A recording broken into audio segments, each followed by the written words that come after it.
أيها الشباب، إنما تنجح الفكرة إذا قوي الإيمان بها، وتوفر الإخلاص في سبيلها، وازدادت الحماسة لها، ووجد الاستعداد الذي يحمل على التضحية والعمل لتحقيقها.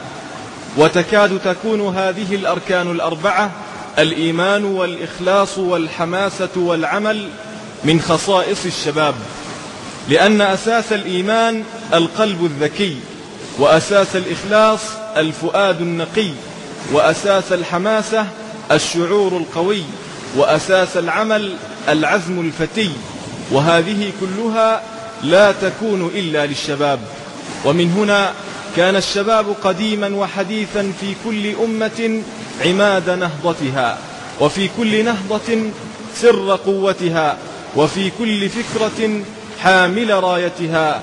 إنهم فتية آمنوا بربهم وزدناهم هدى. لا تيأسوا، فليس اليأس من أخلاق المسلمين. وحقائق اليوم أحلام الأمس، وأحلام اليوم حقائق الغد. ولا زال في الوقت متسع، ولا زالت عناصر السلامة قوية عظيمة في نفوس شعوبكم المؤمنة رغم طغيان مظاهر الفساد. والضعيف لا يظل ضعيفا طول حياته، والقوي لا تدوم قوته أبد الآبدين.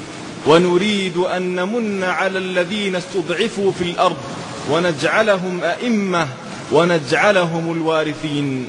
إن الزمان سيتمخض عن الكثير من الحوادث الجسام، وإن الفرص للأعمال العظيمة ستسنح وتكون، وإن العالم ينتظر دعوتكم، دعوة الهداية والفوز والسلام، لتخلصه مما هو فيه من الآلام.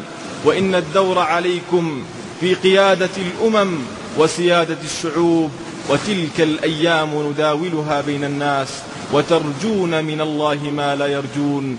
فاستعدوا أيها الشباب، واعملوا اليوم، فقد تعجزون عن العمل غدا. الإمام الشهيد حسن البنا.